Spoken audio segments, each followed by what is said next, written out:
Sebelum acara inti kita mulai, ada baiknya kita berdoa terlebih dahulu agar apa-apa yang kita lakukan hari ini memberikan banyak manfaat dan keberkahan bagi kita semua. Berdoa sesuai dengan agama masing-masing, kami persilakan.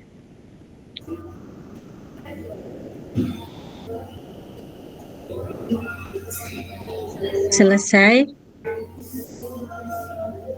agenda kita pada malam hari ini. Yang pertama yaitu pembukaan, yang kedua adalah sambutan dari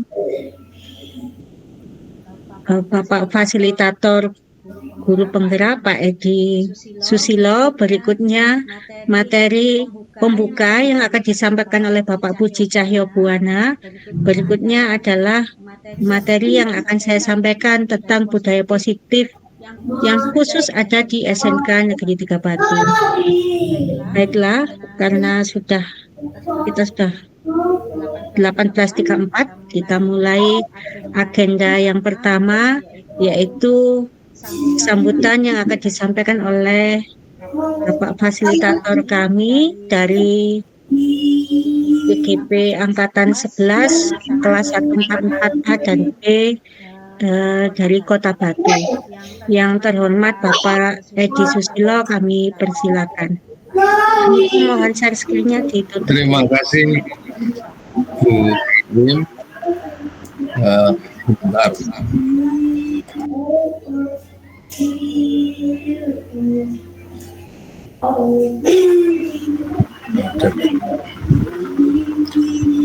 Karena saya menggunakan dua kamera. Jadi, Assalamualaikum warahmatullahi wabarakatuh. Waalaikumsalam. Waalaikumsalam warahmatullahi wabarakatuh. Bapak Ibu, izinkan saya off kamera karena saya masih pakaian kaos.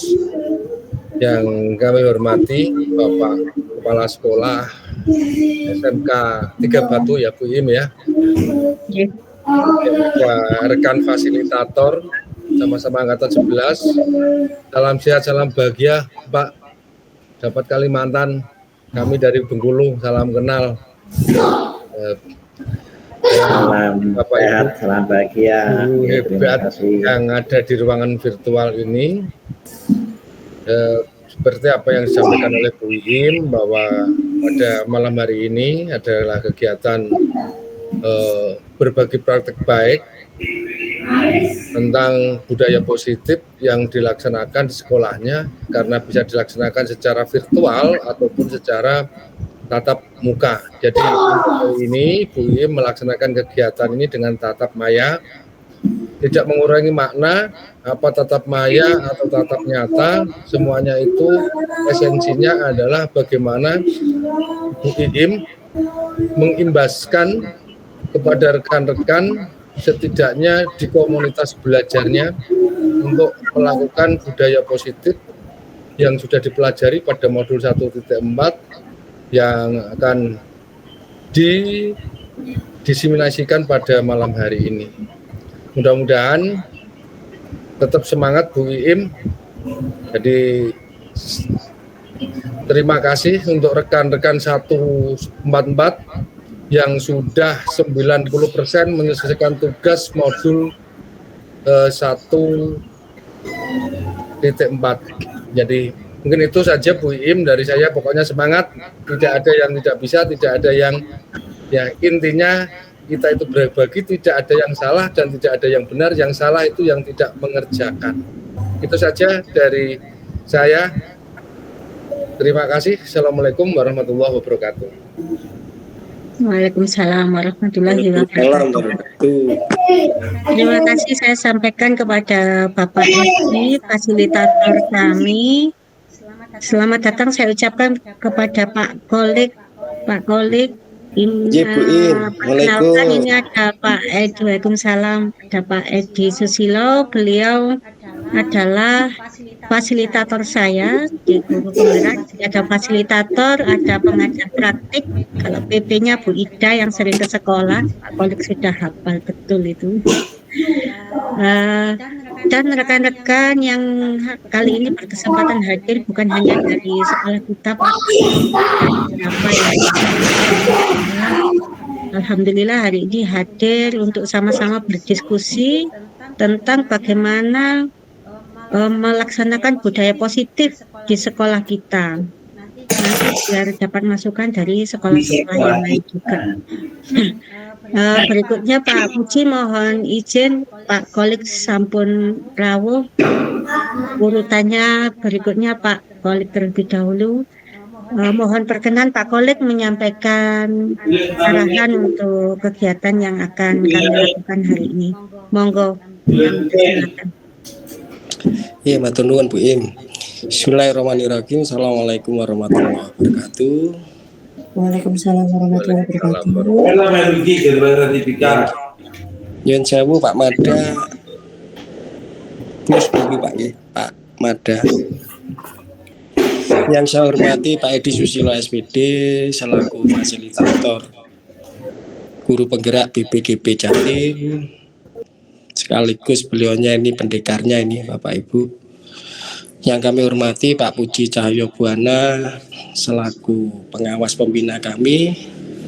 Kemudian CGP untuk angkatan 11 Bu Imrotin MPD, nanti beliaunya yang diseminasi yang berkaitan dengan praktek baik dengan tema penerapan budaya positif di SMK Negeri 3 Batu melalui Kombel Sieno Sinau. Serta Bapak Ibu yang kami hormati, saya tidak bisa menyebut satu persatu, ini ada 24 ini yang istilahnya ikut bergabung. Puji syukur alhamdulillah wa syukurillah wa nikmatillah, pada malam ini kita bisa bersilaturahmi, bisa bermuasakah walaupun melalui media online ya, Zoom meeting, dalam keadaan sehat walafiat. Tak lupa sholawat serta salam kita tujukan kepada junjungan Nabi besar Muhammad Sallallahu Alaihi Wasallam yang insya Allah syafaatnya kita tunggu pada yaumul qiyamah. Amin amin ya robbal alamin. Bapak Ibu fasilitator, kemudian pengawas pembina serta Bapak Ibu yang lain, perkenankan saya menyampaikan beberapa hal. Yang pertama, insya Allah Bapak Pak Edi, ini di dalam PMM sendiri ini sudah kami implementasikan, tapi nanti saat closing kami mohon pencerahan atau penguatan dari Bapak selaku GPPB Jatim. Yang kami rasakan Bapak nyuwun sewu, saat kami implementasi kami berdampingan dengan pengawas, kemudian merujuk kepada kontennya budaya positif, nanti insya Allah akan dipaparkan oleh Bu Im. Kami hanya menyampaikan secara general bahwa salah satu manfaat atau tujuan yang kami rasakan, satu yaitu menjamin kualitas kerja yang lebih baik, itu yang pertama. Kemudian membuka seluruh jaringan komunikasi baik dari komunikasi vertikal maupun horizontal, antara bawahan, atasan, ini ada komunikasi, jaringan komunikasi yang lebih baik. Kemudian yang ketiga, ini lebih terbuka dan transparan. Dan yang terakhir yaitu menciptakan kebersamaan dan rasa tanggung jawab bahwa kita ini satu komunitas, satu istilahnya program yang ingin kita capai bersama-sama. Termasuk langkah-langkah yang kami lakukan Bapak, mohon izin bahwa sebelum kita melakukan sebuah program pasti harus mengidentifikasi, salah satunya bahwa perencanaan itu harus kita buat secara matang, itu untuk kata kunci sukses. Kemudian dalam pelaksanaan kemudian kita evaluasi, baru kemudian kita refleksi. Dari sisi pelaksanaan sudah barang tentu pasti ada tolok ukur ya. Saya ambilkan contoh tersusunnya keyakinan atau kesepakatan di kelas. Kemudian murid mampu menemukan solusi-solusi dari permasalahan yang kita hadapi. Ini salah satu contoh untuk tolok ukur. termasuk pembiasaan budaya yang positif atau budaya yang baik, kalau nanti akan disampaikan oleh Bu Imrotin. Saya kira itu Bapak Ibu yang bisa kami sampaikan, hanya sekilas. Mudah-mudahan nanti dalam pertemuan ini saya berharap atau refleksi dari Pak Edi untuk pencerahannya sekaligus untuk penguatan. Saya kira itu Bapak Ibu. Akhirul kalam, wabillahi taufiq wal hidayah, waridhawalina. Assalamualaikum warahmatullahi wabarakatuh. Selamat malam. Waalaikumsalam. Terima kasih saya sampaikan kepada Pak Kolik. Meskipun di malam seperti ini masih semangat memberikan arahan kepada kami, selalu menemani setiap guru penggerak yang berkegiatan. Jadi alhamdulillah kami mendapat kepala sekolah yang selalu mendukung. Apapun yang ingin kami lakukan, inovasi apapun nggak pernah istilahnya dihentikan Pak, tapi kami selalu didukung dengan sepenuh hati. Berikutnya adalah materi yang akan disampaikan oleh Pak Puji Cahyobuana. Tadi saya minta tolong Pak Puji, nanti kalau saya tidak bisa menjawab, bantu saya. Mohon berkenan Pak Puji, karena saya masih banyak yang belum memahami tentang budaya positif. Maka dari itu saya memohon bala bantuan hari ini. Yang terhormat Pak Puji, kami persilakan. Baik, terima kasih waktu yang diberikan Ibu Imrotin yang saya hormati, Bapak Wali Kota yang saya hormati, Bapak sebagai selaku Kepala Sekolah, dan Bapak Edi Susilo SPD, fasilitator yang saya hormati. Pak Edi, salam kenal kembali. Kami yang dari Jawa Timur berangkat ke Kalimantan Tengah, dari Bengkulu pindah ke Malang, ke Jatim. Nah, itu tugas kita untuk keluyuran memang.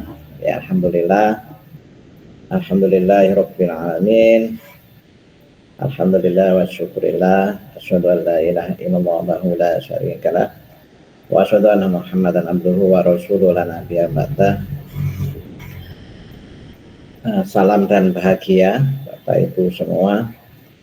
Terima kasih saya diberi kesempatan untuk hadir di dalam kegiatan ini. Saya kaget, saya diberi ini tiba-tiba Pak minta materi, disuruh ngisi materi, ya itu yang saya jadi bingung nanti ya. Tapi tidak apa-apa, kita nyoba bingung bersama-sama. Bapak Ibu, alhamdulillah kita masih diberi nikmat sehat, diberi nikmat waktu luang, sehingga kita bisa berjumpa di ruang ini, di ruang virtual ini. Alhamdulillah, mudah-mudahan pertemuan ini menjadi ajang silaturahim, menjadi berkah bagi kita semua, mendapatkan ilmu yang manfaat. Salawat salam mari kita selalu limpah curahkan kepada junjungan kita Nabi besar Muhammad SAW yang telah memberikan petunjuk kepada kita semua jalan yang diridhai Allah Subhanahu wa taala. Bapak Ibu sekalian yang saya hormati, mohon izin pelaksanaan kegiatan ini sangat mengejutkan saya tadi. Terus tapi alhamdulillah ya, dan ini tadi dikejutkan lagi materi gitu. Jadi saya tidak memberi materi Bapak Ibu. Nah, di sini judulnya adalah berbagai praktik baik penerapan budaya positif di SMK Negeri 3 Batu. Dan alhamdulillah kegiatan ini termasuk salah satu implementasi dari kegiatan kelompok belajar Ombel Cieno Sinau. Mudah-mudahan ini mendapatkan respon yang baik dari teman-teman semua, termasuk di PMM.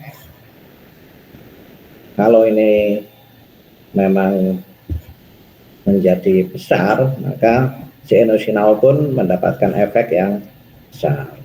Dan itu mau tidak mau akan memotivasi kita semua, khususnya SMK Negeri 3 Batu, untuk berperan aktif dalam Cieno Sinau. Harapannya seperti itu. Alhamdulillah Bapak Ibu, Di dalam budaya positif tentunya ada banyak hal yang harus kita kuatkan. Kenapa? Karena di sana ada banyak pembelajaran yang harusnya kita kerjakan. Kita praktekkan dengan sabar, runtut, dan tenang gitu ya. Ada banyak. Salah satu saya sebutkan disiplin positif dan nilai kebajikan universal. Kemudian ada lagi berikutnya teori tentang motivasi, hukuman, penghargaan, dan restitusi. Yang berikutnya adalah keyakinan kelas, Bapak Ibu, di mana itu menjadi kebutuhan sebenarnya yang akan mengacu kepada kebutuhan dasar manusia dan dunia yang berkualitas. Kok begitu? Karena keyakinan kelas adalah salah satu bentuk kesepakatan yang menjadi dasar untuk kita dan kelompok kita, dalam hal ini kelas, adalah untuk menuju satu kebaikan. Begitu. Nah, untuk melaksanakan itu, kita akan mempelajari berbagai sisi restitusi, yaitu 1, 5 posisi kontrol kita seperti apa, dan berikutnya pelaksanaan segitiga restitusi. Bapak Ibu sekalian yang saya hormati, tentunya saya yakinnya di sekolah manapun itu sudah melaksanakan sebagian dari budaya positif itu. Tetapi kita belum melaksanakan semuanya. Dan kadang kita tidak memahaminya, bahwasanya kita sudah melakukan. Seperti itu. Contoh yang sederhana. Kalau kita biasanya menghukum anak-anak kita yang datang terlambat itu, misalnya dengan menulis gitu ya. Kalau menulisnya adalah hukuman, maka tulisannya tidak berhubungan dengan pembelajaran. Tapi kan kita seringnya memberikan tulisan, anak-anak nulis itu sesuai dengan pembelajaran yang kita berikan. Benarnya itu adalah suatu konsekuensi. Jadi berbeda, walaupun kita mengatakan itu hukuman, tetapi adalah suatu konsekuensi untuk apa? Melaksanakan keyakinan kelas yang mungkin belum tertulis. Mungkin belum tertulis keyakinan kelas itu. Jadi kalau saya melihat di beberapa pengakuan, ya, pengakuannya Bu I, Pak Niko, dan teman-teman yang lain, kita sudah melaksanakan, Pak, kita sudah membuat keyakinan kelas, seperti itu. Dan alhamdulillah kalau memang itu berjalan lancar, maka saya yakin tidak butuh waktu lama untuk mempengaruhi teman-teman yang lain. Gitu. Pak Zuri misalnya, beliau sudah berjalan cukup banter ya, untuk membuat suasana kelasnya seperti apa. Saya senang sekali Bapak Ibu. Nah, di sana mari kita bersama-sama membangun budaya positif itu secara berkesinambungan. Tentunya tidak bisa kita langsung gini ya, tidak semudah membalik telapak tangan. Gitu. Karena banyak dari rekan-rekan kita Nun Sewu itu pikirannya beda, artinya sudut pandangnya berbeda, begitu. Ketika kita memberikan suatu konsekuensi yang baik, misalnya di kesepakatan kelas bila terlambat misalnya, maka dia tidak tertulis terlambat, dia adalah tertulis merugikan orang lain misalnya, seperti itu. Merugikan diri sendiri dan orang lain. Nah, maka konsekuensinya adalah dia akan mempelajari waktu yang dia tinggalkan. Nah, kadang-kadang orang lain juga bilang, kok enak sekali dia, terlambat nggak dia apa-apakan. Gitu. Padahal dia membayar dengan belajar lebih di waktu yang harusnya dia bisa istirahat, misalnya seperti itu. Nah, pemahaman itu mari kita sosialisasikan. Salah satunya adalah dengan cara ini, Bapak Ibu, berbagi praktik baik yang kita lakukan ini mudah-mudahan membawa hasil yang signifikan.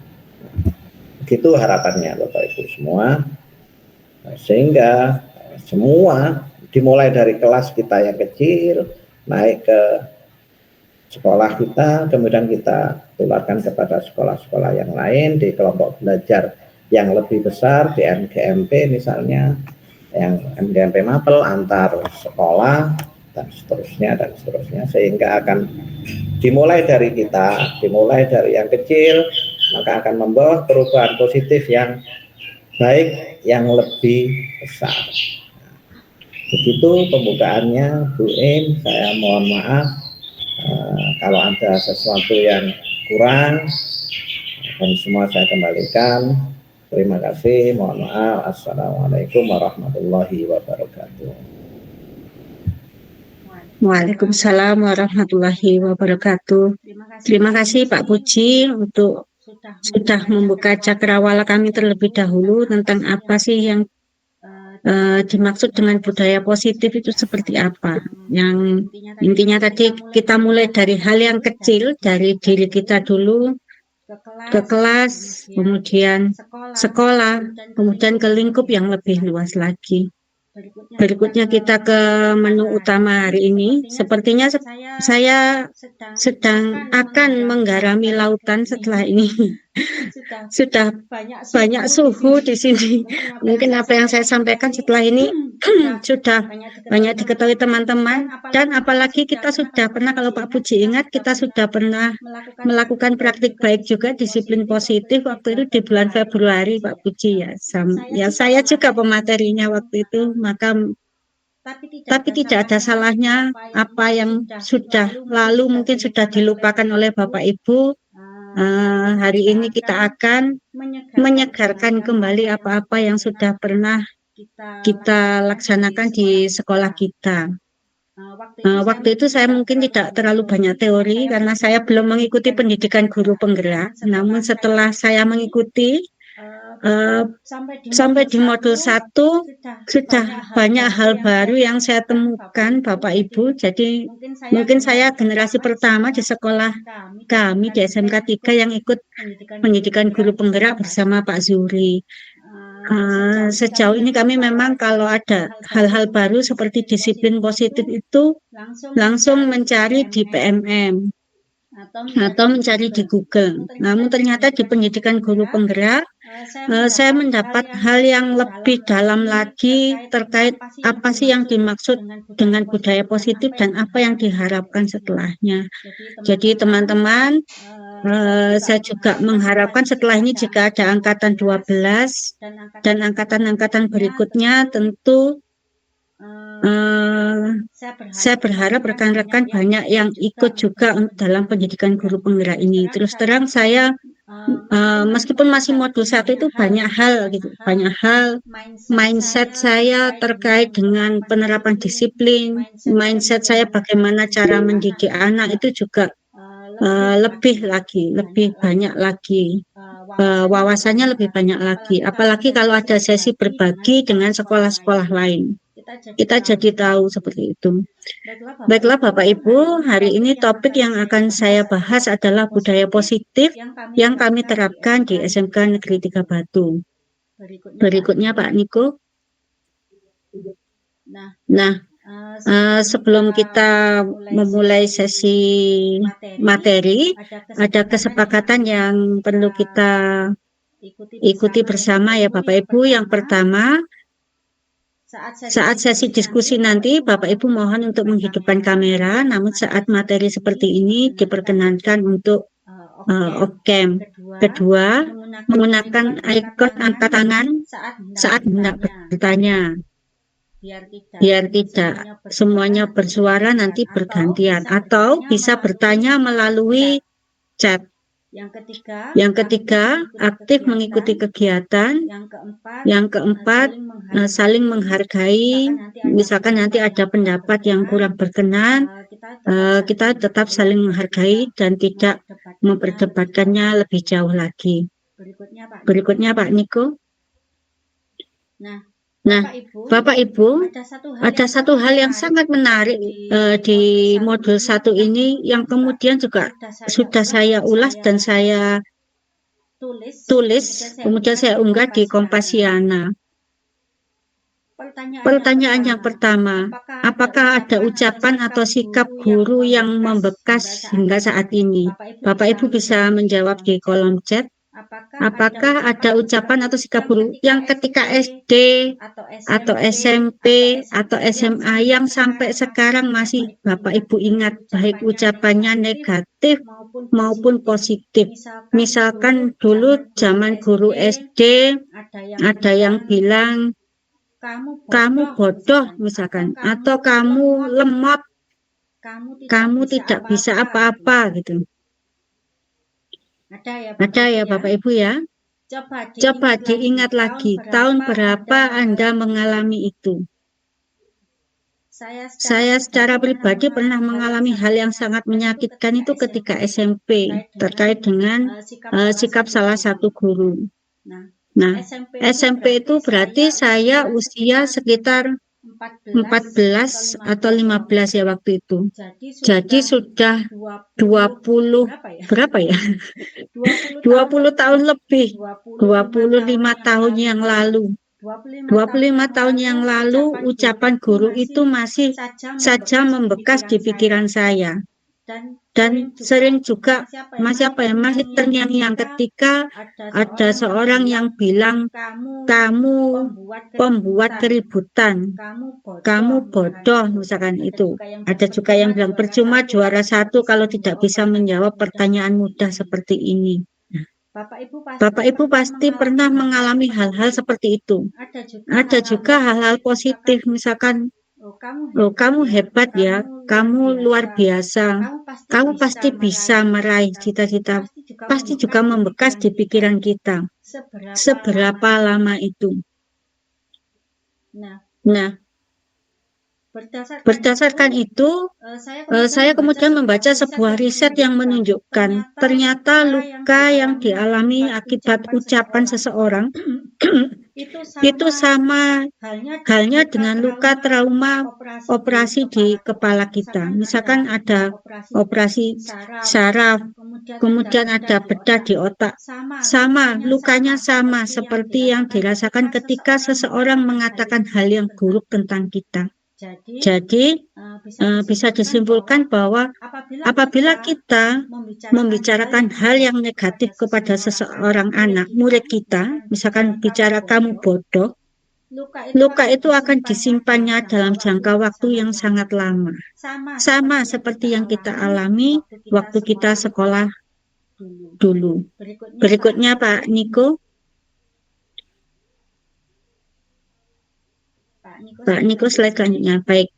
Nah, berikutnya topik yang selanjutnya. Budaya seperti apa yang menurut Bapak Ibu yang akan berdampak positif? Budaya di sekolah seperti apa sih? Apakah budaya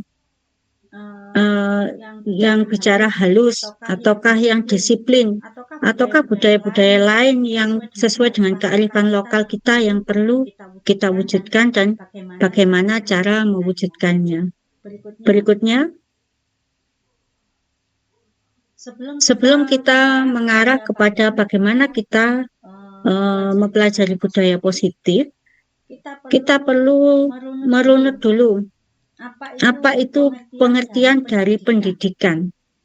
Sejak era Merdeka Belajar, kurikulum Merdeka yang sekarang beralih kepada kurikulum nasional, pendidikan di Indonesia menganut filosofi dasar dari Ki Hajar Dewantara. Kalau sebelumnya filosofinya siapa? Banyak filosofi yang kita gunakan, namun semenjak Merdeka Belajar, negara Indonesia mulai berfokus kembali kepada filosofi dari Ki Hajar Dewantara. Pendidikan menurut beliau adalah memberi tuntunan terhadap segala kodrat yang dimiliki anak agar ia mampu mencapai keselamatan dan kebahagiaan yang setinggi-tingginya, baik sebagai manusia maupun sebagai anggota masyarakat. Melihat kata-kata yang dipilih secara etimologis, secara falsafah, tentu hal ini bukan hal yang sepele saja. Segala kekuatan kodrat yang dimiliki anak, kodrat manusia itu apa? Ya, itu kita harus memberikan tuntunan, kodrat lahirnya, batinnya, semua harus kita tuntun agar mampu mencapai keselamatan dan kebahagiaan. Tujuan hidup manusia adalah selamat dan bahagia. selamat dunia dan selamat akhiratnya, baik sebagai manusia maupun sebagai anggota masyarakat. Maksudnya sebagai manusia itu sebagai dirinya sendiri dalam hubungannya dengan Tuhan dan sebagai anggota masyarakat. Jadi dia unggul secara manusia, tapi juga dia berperan yang besar terhadap masyarakat. Berikutnya Pak Niko. Nah, kita perlu juga memahami berbagai paradigma baru yang ada di dunia pendidikan belakangan ini. Mungkin kita mengawalinya ketika masa COVID dulu ya Bapak Ibu, jadi kita juga agak terseok-seok karena mengawali kurikulum baru, falsafah baru, pijakan kita baru, namun waktu itu di masa daring. Kita juga sudah mengalami berbagai perubahan yang sangat pesat waktu itu terkait juga dengan teknologi, dengan pemahaman kita bagaimana menerapkan pendidikan karakter ke anak jika daring dan lain sebagainya. Kita sudah mengalami berbagai hal sehingga bisa berdiri dengan kokoh sampai saat ini. Perubahan-perubahan paradigma itu yang pertama adalah dari fokus pada pengajaran ke pembelajaran. Jadi ada perbedaannya antara pengajaran itu hanya transfer ilmu Bapak Ibu ya, sedangkan pembelajaran itu lebih ke kita menuntun prosesnya lahir batinnya. Yang kedua, dari disiplin berbasis hukuman ke disiplin positif. Disiplin berbasis hukuman itu seperti apa? Mungkin kalau kita lihat sekolah-sekolah yang militer itu adalah disiplin berbasis hukuman. Sedangkan disiplin positif nanti akan kita bahas lebih lanjut. Dari penilaian berbasis hasilnya saja, si anak harus bisa gambar. Yang kita nilai hanya hasil gambarnya, tidak tahu prosesnya seperti apa. Itu di masa lalu. Sekarang kita sudah berubah, bahwa kita penilaian juga dari prosesnya, hingga menuju hasil itu seperti apa. Berikutnya, dari pembelajaran terpusat pada guru. Makanya kalau di RPP di modul kemarin, kita juga sudah ikut workshopnya ya. Pembelajaran yang berpusat pada siswa. Jadi siswa yang melakukan apa, bukan guru yang melakukan. Ditulis juga, siswa membaca ini, siswa memirsa ini. Jadi ditulisnya seperti itu dan dilakukan hal yang sama juga di kelas. Bukan gurunya yang selalu mengambil peran.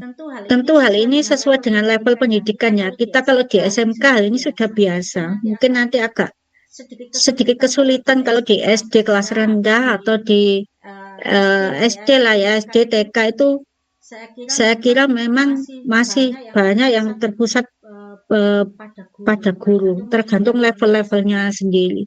Kalau kita otomatis yang di SMK itu memang sudah, kami sejauh ini sudah berpusat pada siswa semuanya, bahkan semua kegiatan tujuannya adalah produk itu tadi. Apalagi di jurusan ya, di materi-materi kejuruan, kalau di SMK 3 itu semuanya basisnya adalah produk. Memang sudah kami laksanakan ini yang berpusat pada siswa sejak kurikulum sebelum-sebelumnya. Berikutnya, dari ruang kelas yang statis ke ruang kelas yang dinamis. Ini kebetulan di SMK 3 itu kami mengeluhkan ruang kelas kami yang sempit. Kami mengeluhkan fasilitas sekolah yang masih kurang, dan itu kenyataan, tidak bisa kita hindari. Bisanya adalah mengubah hambatan itu menjadi sebuah tantangan. Hambatannya adalah kelasnya sempit, maka kita beralih menuju ruang kelas yang sangat dinamis. Misalkan kita bisa melakukan pembelajaran di luar kelas, kita bisa melakukan pembelajaran di perpustakaan. Ruang kelas pun tidak hanya ruang kelas yang luring, kita juga bisa mengikuti ruang kelas secara daring seperti ini. Kami seringkali melakukan Google Meet ke siswa, Bapak Ibu mungkin yang di luar SMK 3. Apabila ada siswa yang sedang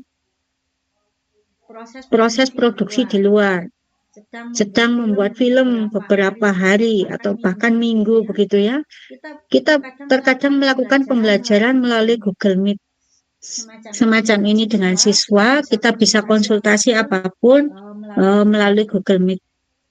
Jadi hal-hal yang sifatnya ruang fisik itu sudah hendaknya tidak selalu menjadi kendala. Meskipun tentu saja hal itu berpengaruh ya, seperti kemarin kita pernah diajari oleh seorang dosen untuk membuat ice breaking. Kita senang sekali waktu itu, namun ternyata jika dibenturkan oleh kondisi ruang kelas yang sangat sempit, kita jadi kesulitan. Saya ingin main game ini loh sama anak-anak, saya ingin ini, namun nyatanya hal itu juga sulit ketika kita berada di ruang yang kurang memadai. Berikutnya Pak Niko.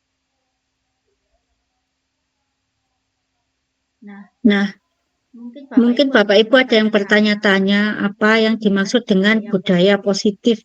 Ada dua kata di sini, satu budaya, yang kedua positif.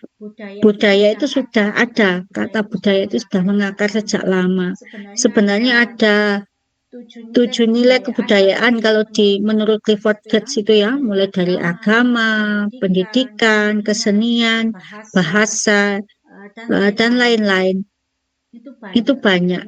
Nah, sekarang ditambahkan dengan istilah positif. Positif yang dimaksud adalah menggambarkan hal-hal yang sifatnya baik, yang sifatnya halus. Budaya positif dimaknai sebagai nilai-nilai, keyakinan-keyakinan, dan kebiasaan-kebiasaan di sekolah yang berpihak pada murid, agar murid dapat berkembang menjadi pribadi yang kritis, penuh hormat, dan bertanggung jawab. Nah, ini mungkin kalau kita kembali lagi ketika dulu sempat memperdebatkan kurikulumnya merdeka, maka kita merdeka boleh semau kita sendiri. Waktu itu kita juga sempat berdebat lama dengan teman-teman ya, merdeka wis oleh sakarepe dhewe. Namun nyatanya merdeka itu malah kita itu merdeka malahan harus memiliki tanggung jawab terhadap diri sendiri, juga terhadap orang lain di sekitar kita. Nyatanya merdeka yang dimaknai bebas itu bukannya kita bebas melakukan apa saja, namun kita melakukan semua tindakan harus sesuai dengan norma-norma. Nah, budaya positif ini adalah keyakinan yang dimiliki tiap sekolah. Tentu tiap sekolah menerapkan budaya-budaya yang berbeda.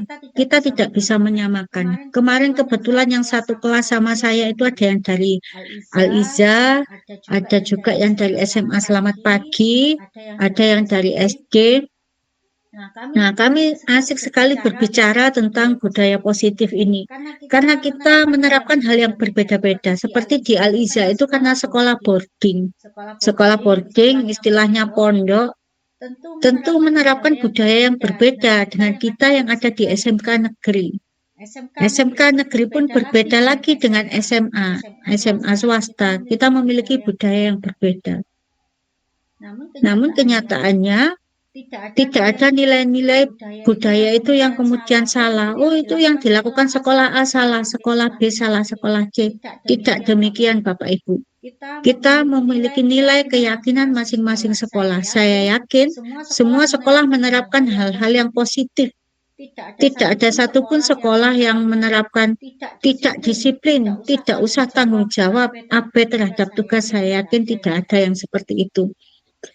Nah, yang sudah kami terapkan di SMK Negeri 3 Batu, karena kami memang SMK ya, sekolah kejuruan yang menyiapkan anak-anak untuk bekerja, itu tentu ada beberapa. Kembali dulu Pak Niko. Nah, sejauh ini pembentukan budaya itu yang pertama Jumat bersih. Kemudian 3S tetap kami laksanakan ya, senyum, sapa, salam, saling menjenguk. Nah, ini mungkin saya kemarin bercerita tidak banyak sekolah yang menerapkan ini. Saling menjenguk teman guru gitu ya, teman guru yang sakit. Kita juga sering misalkan ada yang kesusahan, kerabat meninggal, meskipun jauh kita selalu tetap berangkat. Itu berangkat pun bersama-sama. Ternyata itu tidak diterapkan di sekolah-sekolah lain. Oleh karena itu saya menganggap hal itu adalah budaya positif yang kita terapkan di SMK Negeri 3 Batu. Kemudian mengenai kebersihan. Nah, kebersihan juga sekarang kita mulai dengan dipimpin oleh Wakasarpras untuk memulai gerakan sekolah sehat. Nah, itu juga budaya positif yang akan kami laksanakan di tahun ini. Itu mungkin belum saya tulis juga. Kami juga budaya positif terkait dengan literasi di sekolah. Ini dulu sempat terhenti sejenak, namun karena kami merasa hal itu berdasarkan data, anak-anak memiliki rasa ingin tahu, memiliki keinginan membaca yang tinggi, maka kita juga mulai membudayakan literasi lagi di sekolah. Berikutnya, nah, setelah budaya positif tadi, kita tentu mengarah kepada yang dimaksud dengan disiplin. Dulu sudah sempat kita bahas ya Bapak Ibu waktu berbagi praktik baik yang pertama di bulan Februari. Kita seringkali menganggap disiplin itu kan suatu hal yang sifatnya kaku, yang selalu berujung pada hukuman, selalu berujung pada tindakan seperti itu. Nah, oleh karena itu sekarang disiplin itu digandengi dengan positif. Disiplin positif adalah pendekatan dalam mendidik dan membimbing seseorang, terutama anak-anak yang bertujuan untuk membangun karakter positif tanpa menggunakan hukuman fisik atau emosional. Fokus utama dari disiplin positif adalah pada pengembangan kemampuan diri, tanggung jawab, dan rasa hormat pada diri sendiri dan orang lain. Nah, terkait dengan pemaparan disiplin positif ini, kita nanti pasti bisa berdebat lebih lama lagi. Sejatinya kita ini berada di sekolah SMK, terus terang inputnya berbeda ya. Kemarin saya ngobrol sama teman Aliza itu, inputnya tentu berbeda dengan Aliza, nggak bisa disamakan. Kalau kita, apakah saya sempat menyampaikan juga, apakah di sana masih ada hukuman seperti lari keliling lapangan atau push up seperti itu, apakah masih diberlakukan?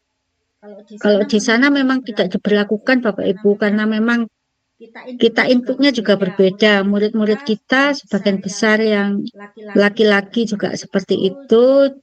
Jadi mungkin hukuman yang sifatnya fisik apakah diperlukan atau tidak di sebuah sekolah, itu merupakan kesepakatan bersama satu sekolah. Bapak Ibu guru bisa menentukan sendiri apa yang kiranya diterapkan. Namun yang bisa saya beri masukan kepada semuanya saja, marilah kita mulai memikirkan hukuman-hukuman yang sifatnya fisik itu atau emosional ya. Emosional itu ya itu tadi loh, menyakiti perasaan emosional. Dengan hal-hal yang sifatnya lebih positif lagi. Apakah itu nanti diberi konsekuensi dengan membaca atau diminta menggambar seperti yang di jurusan animasi dulu sangat tertarik saya di animasi disediakan papan gambar yang besar sekali kalau ada anak yang katanya itu untuk anak yang pelanggaran, yang terlambat, yang apa disuruh menggambar di situ. Saya kira hal itu bisa dicontoh di jurusan-jurusan yang lain misalkan ya kita sediakan ruang kreativitas yang cukup. Nah, beberapa hal nanti yang berkaitan dengan disiplin positif itu yang pertama motivasi intrinsik, empati, komunikasi efektif, pemecahan masalah bersama, batas yang jelas dan konsekuensi yang alami. Berikutnya Pak Niko.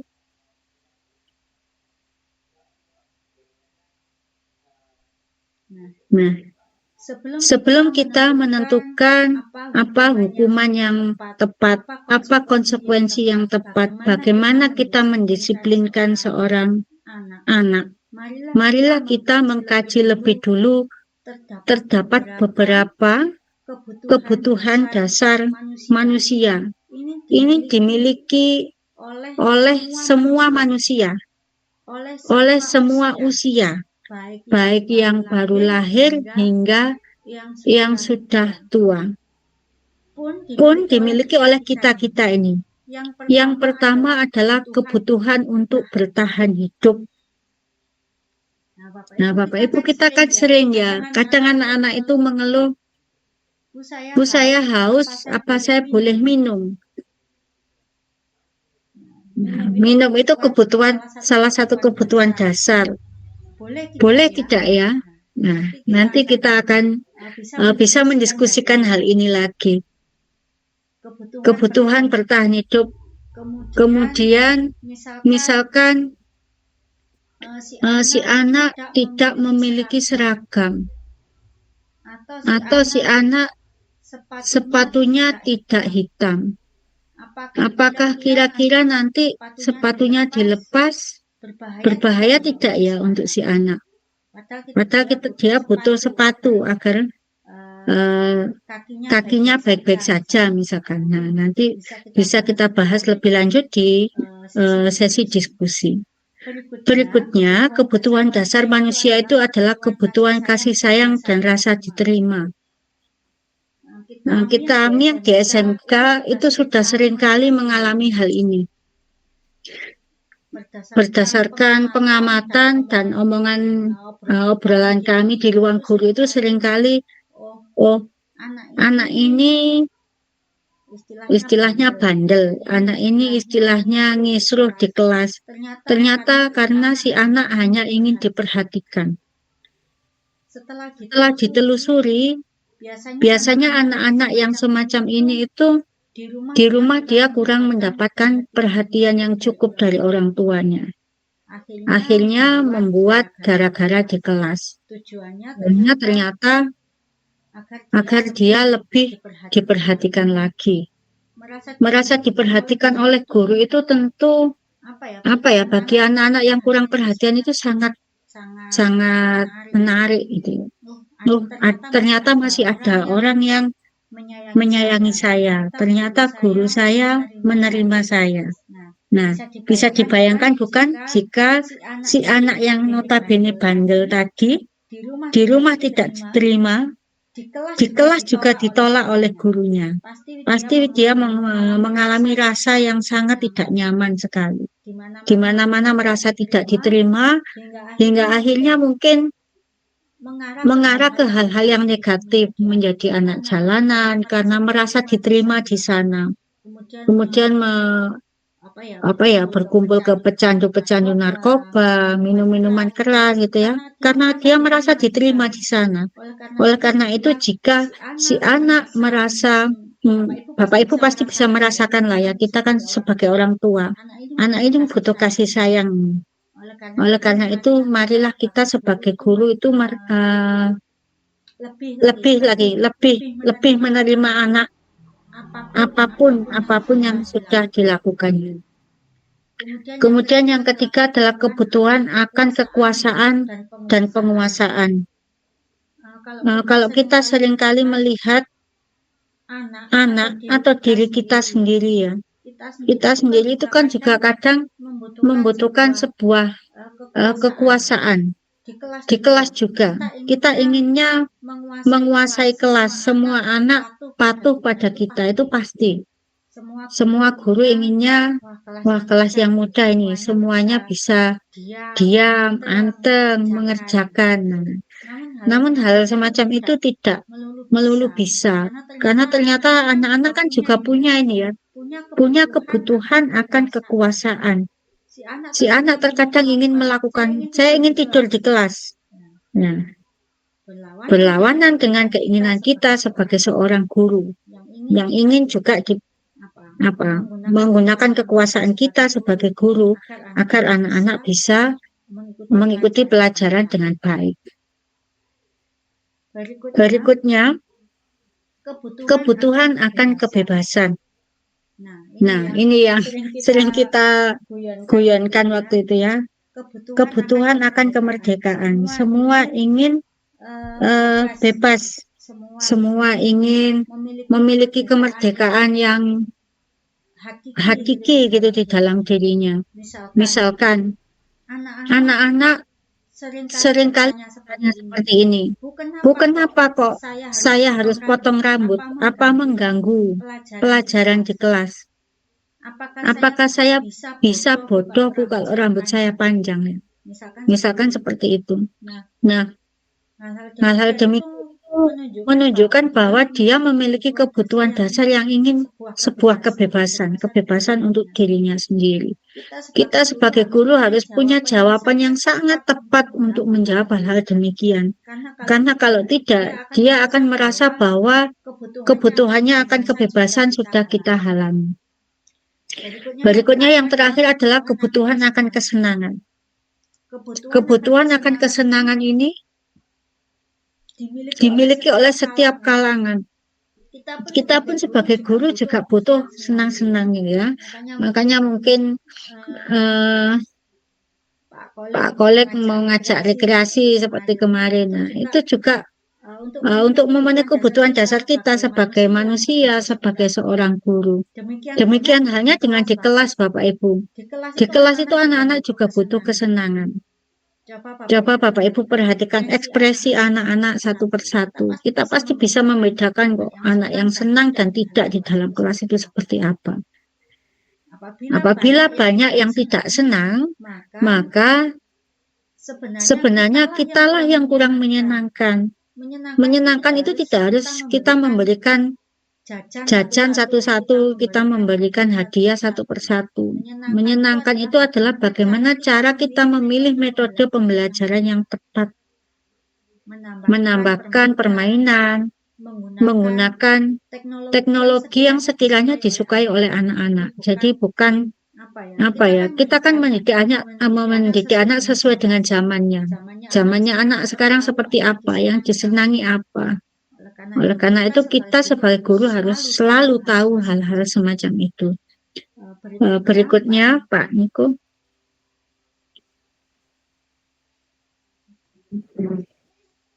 Nah, ada beberapa motivasi yang dilakukan oleh manusia, termasuk oleh siswa, mengapa dia melakukan sesuatu gitu ya. Yang pertama adalah menghindari ketidaknyamanan atau hukuman. Seorang anak kadang patuh sama guru, melakukan apa yang sifatnya peraturan sekolah itu hanya karena menghindari hukuman saja. Wes gak dihukum sudah. Tapi di dalam hatinya dia tidak merasa sedang mendapatkan kebebasan itu. Misalkan jaket saya lepas di gerbang seperti kita biasanya ya. Sebelum masuk gerbang sekolah jaket dilepas. Nah, kemudian nanti setelah masuk kelihatan tolak-toleh nggak ada guru dipakai lagi. Nah, itu dia berarti hanya menghindari hukuman saja. Berikutnya yang kedua, mendapatkan imbalan atau penghargaan dari orang lain. Mungkin kita juga bisa berkaca atau menanyakan diri kita sendiri juga. Nah, ketika kita tertib pada peraturan sekolah, kita melakukan banyak hal kewajiban di sekolah. Apakah hanya untuk mendapatkan imbalan saja atau mendapatkan penghargaan dari orang lain? Kalau tidak dipuji, tidak dilakukan. Apakah demikian? Mari kita bertanya ke diri kita masing-masing.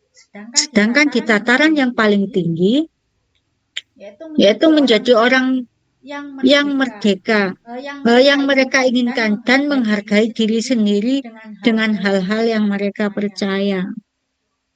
Ini termasuk bagi kita sendiri, Bapak Ibu, menjadi apa yang saya inginkan. Saya ingin menjadi guru yang disenangi oleh murid-murid saya. Saya ingin menjadi guru yang bisa mengantarkan anak-anak menuju kepada kehidupan yang hakiki, kepada kehidupannya di dunia dan di akhirat gitu ya. Menjadi apa ya? Hal-hal yang istilahnya kita bisa membuat Saya ini nyaman menjadi guru. Ada atau tidak ada kepala sekolah. Saya ingin selalu masuk kelas tepat waktu, meskipun tidak mendapat penghargaan atau tidak diberi apapun. Namun kita memiliki kesadaran diri sendiri bahwa ini sudah tugas dan tanggung jawab saya. Saya harus masuk kelas tepat waktu. Saya harus mengajar. Itu sudah Bapak Ibu sudah berada di level yang paling tinggi, yaitu menghargai diri sendiri. Berikutnya Pak Niko. Nah, jenis motivasi ini ada dua. Motivasi yang paling utama sebenarnya adalah motivasi internal. Manusia melakukan kedisiplinan karena sadar akan nilai-nilai kebajikan pada dirinya. Kita itu kalau disiplin sebenarnya sedang menghargai diri kita sendiri. Tidak pernah ada murid kita yang akan berbicara buruk, misalkan, guruku kok sregep ya, guru saya kok mengajarnya enak ya, guru saya kok menyenangkan ya, guru saya kok selalu datang mengajar dengan semangat ya. Itu enggak akan, maaf sebentar, ada yang masuk.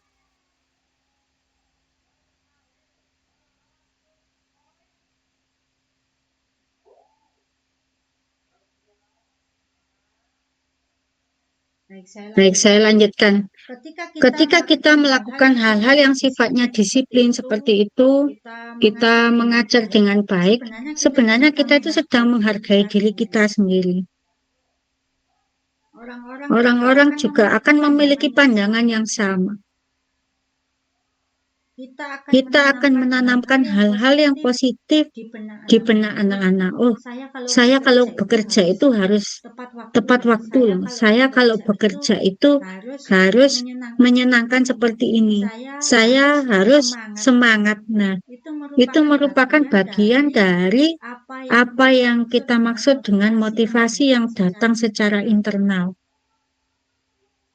Kita tidak akan terpengaruh lagi mau pimpinannya siapa, mau ada kendala apa di luar, tidak akan terpengaruh. Yang penting kita menjalankan tanggung jawab kita sebagai guru di kelas. Nah, dengan demikian kita juga bisa menanamkan itu ke anak-anak ya. Kamu disiplin untuk dirimu sendiri. Saya seringkali bicara seperti itu ke murid. Kamu datang tepat waktu itu untuk dirimu sendiri, karena di dunia kerja tidak menghendaki orang yang terlambat. Kami ajari untuk sarapan, kami ajari untuk makan makanan yang sehat, itu untuk dirimu sendiri, untuk masa depanmu, untuk kesehatanmu. Jadi hal-hal seperti ini yang perlu selalu kita tanamkan di pikiran anak-anak. Berbeda halnya dengan motivasi yang sifatnya eksternal tadi. Karena takut misalkan, masuk pakai dasi. Sampai dalam nggak ada gurunya, dasinya dilepas dari depan. Itu namanya hanya karena takut saja. Menghindar dari hukuman, ya, atau mengharapkan akan bentuk penghargaan. Kalau nggak dipuji, tidak melakukan sesuatu. Itu juga sesuatu yang sifatnya motivasi yang eksternal saja dari luar. Berikutnya Pak Niko. Nah, ini ada istilah baru yang kemarin belum sempat kita bahas di bulan Februari ya Bapak Ibu. Karena baik saya juga belum mempelajari lebih detail dan baru saya dapatkan ketika mengikuti pendidikan guru penggerak ini, yaitu konsep disiplin dengan pendekatan restitusi. Restitusi adalah proses menciptakan kondisi bagi murid untuk memperbaiki kesalahan mereka, sehingga mereka bisa kembali kepada kelompok mereka dengan karakter yang lebih kuat. Menciptakan kondisi untuk memperbaiki kesalahan, ya, sehingga mereka bisa kembali lagi ke kelompoknya. Si anak melakukan sebuah kesalahan, ya, kemudian ada upaya untuk memperbaiki agar bisa kembali lagi ke kelompok itu, bukan pergi dari kelompok ini. Oh, ini lingkungan ini apa? Kamu diusir dari lingkungan ini. Sudah jangan kembali lagi. Nah, bukan seperti itu, tapi biar dia bisa kembali lagi dengan karakter yang lebih kuat. Karena nyatanya di dunia kerja seperti itu, Bapak Ibu. Kita nggak bisa dengan enaknya kerja di sini nggak nyaman, keluar saja, resign saja. Nah, itu kan sering sekali ya kita temui di anak-anak kita, apalagi masih dalam proses magang. Gak cocok seminggu 2 minggu minta pindah seperti itu. Jadi mungkin kalau di SMK itu kita sering mengalami hal-hal semacam ini, Bapak Ibu. Oleh karena itu konsep restitusi sangat penting untuk kita di dalam ranah SMK. Apalagi menyiapkan murid kita untuk bekerja, bukan untuk melakukan hal-hal yang apa ya, istilahnya dimanja orang tuanya, semua serba ada seperti itu. Tapi kita menyiapkan anak agar lebih kuat dalam menghadapi dunia kerja setelah ini. Berikutnya, slide 14 Pak Niko. Oke. Ciri-ciri restitusi. Yang pertama, menguatkan dan fokus pada solusi. Ketika menghadapi masalah, maka yang perlu kita rancang adalah solusinya. Yang kedua, fokus pada karakter dan bukan tindakan. Tiga, bukan menebus kesalahan, tapi belajar dari kesalahan. Empat, mencari kebutuhan dasar yang mendasari sebuah tindakan. Berikutnya, tawaran bukan paksaan, memperbaiki hukuman, menuntun untuk melihat ke dalam diri. Ini banyak hal-hal yang istilahnya apa ya, menggunakan hal yang filosofi begitu, melihat ke dalam dirinya sendiri. Jadi seorang anak jika melakukan kesalahan, kita harus mengingatkan mulai dari dirinya sendiri, apa yang perlu direnungi, apa yang telah dilakukan, gitu ya, apa yang harus dilakukan setelah ini. Jadi seperti itu. Mencari kebutuhan dasar yang mendasari tindakan. Jadi ada kebutuhan dasar yang sudah kita paparkan di awal. Misalkan, oh si anak ini ternyata nggak mau potong rambut karena ingin bebas. Oh, kebutuhan dasarnya dia ingin sebuah kebebasan. Jadi kita harus tahu sebagai guru. Berikutnya Pak Nik, karena masih banyak slide-nya. Nanti di forum diskusi kita bisa lebih detail lagi. Baik. Ada perbedaan antara hukuman, konsekuensi, dan restitusi. Langsung saja saya jabarkan dalam sebuah kasus. Kasusnya murid datang terlambat ke sekolah. Jika kita menerapkan hukuman, maka murid disuruh berdiri di depan kelas. Atau seperti kita ya, di sekolah itu masih menggunakan jalan jongkok atau lari keliling lapangan. Guru marah-marah. Murid disuruh menulis sebanyak 100 kali. Misalkan disuruh menulis, saya tidak akan terlambat lagi, begitu sebanyak 100 kali. Nah, ini juga jalan jongkok dan lari yang kita masih tekan, meski sekarang saya perhatikan intensitasnya sudah tidak selalu. Saya anggap bahwa tingkat keterlambatan siswa sudah menurun belakangan ini. Nah, berikutnya jika konsekuensi. Guru memberikan konsekuensi berada di dalam kelas selama jam istirahat. Guru tegas dan murid menghormati peraturan. Nah, ini konsekuensi itu kalau terlambat kita berikan konsekuensi ini. Tidak boleh istirahat misalkan, tetap di dalam kelas. Berikutnya restitusi. Restitusi itu guru menanyai keyakinan kelas yang telah disepakati dan membantu menyelesaikan. Kita sudah pernah membuat kesepakatan kelas ketika P5 kemarin.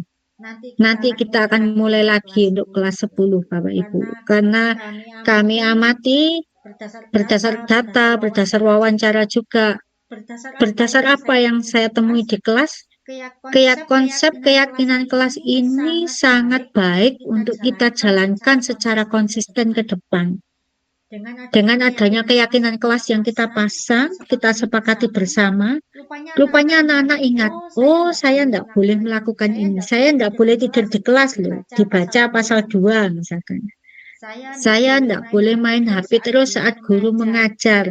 Oh, itu sudah disepakati. Ternyata itu lebih mudah, Bapak Ibu. Kita tidak perlu marah-marah di kelas. Tinggal mengingatkan lagi kesepakatan yang sudah kita buat. Ya, berikutnya murid terbuka dan menghormati dirinya dan orang lain.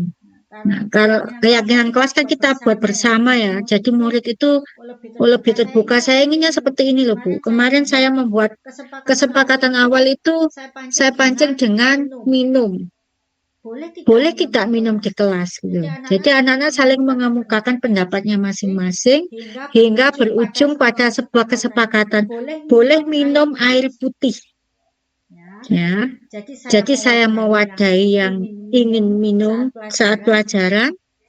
Saya juga mewadahi bahwa jangan minum sembarangan, apa saja boleh diminum, masa seperti itu Bu. Jadi saya wadahi di tengah-tengah, anak-anak harus bawa tumbler, minumnya air putih. Saya ceritai waktu itu karena sekarang sedang tren banyak anak di bawah umur yang kena penyakit ginjal, diabetes, begitu ya. Akhirnya saya ceritakan hal itu, anak-anak membuat kesepakatan bahwa kalau pelajaran, kalau di kelas, karena banyak duduk juga harus sering minum air putih. Saya melarang minum air minum yang kadar gulanya tinggi. Itu juga untuk kesehatan mereka. Ternyata ketika diceritakan, diberikan ilustrasi seperti itu, anak-anak lebih memahami dan bisa melaksanakan. Berikutnya Pak Niko. Waktunya kurang 10 menit lagi. Oh Pak Niko. Baik. 5 posisi kontrol guru. Oh ya, Bu Mimi sudah angkat tangan sebentar ya Bu Mimi. Nah, 5 posisi kontrol guru. Kita itu sebagai siapa? Bapak Ibu, mari kita sama-sama bertanya kepada diri kita sendiri ya. Yang pertama penghukum. Nah, ini misalkan ada kasus murid tidak memakai atribut lengkap. Penghukum. Patuhi peraturan sekolah, berdiri di barisan lain. Nah, ini kita berposisi sebagai penghukum jika seperti itu. Yang kedua, pembuat rasa bersalah. Berapa kali ibu bilang sama kamu, ibu kecewa sama kamu ya. Jadi si anak ini harus mengerti perasaan gurunya. Pokoknya gurunya gak boleh kecewa. Pokoknya gurunya harus senang. Karena si guru seringkali mengatakan hal-hal demikian. Saya kecewa sama kamu. Saya kamu kok tidak kasihan sama saya gitu ya. Kok nggak seakan be aku rek gitu ya. Itu adalah pembuat rasa bersalah. Berikutnya sebagai teman. Kamu lagi, jangan gitu dong, ayo gabung dengan yang lain, untung ada ibunya.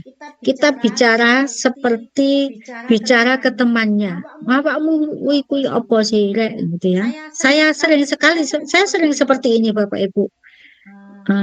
Sering mengatakan hal ini. Kadang kalau ingat keceplosan gitu, mereka murid saya ya, bukan teman saya.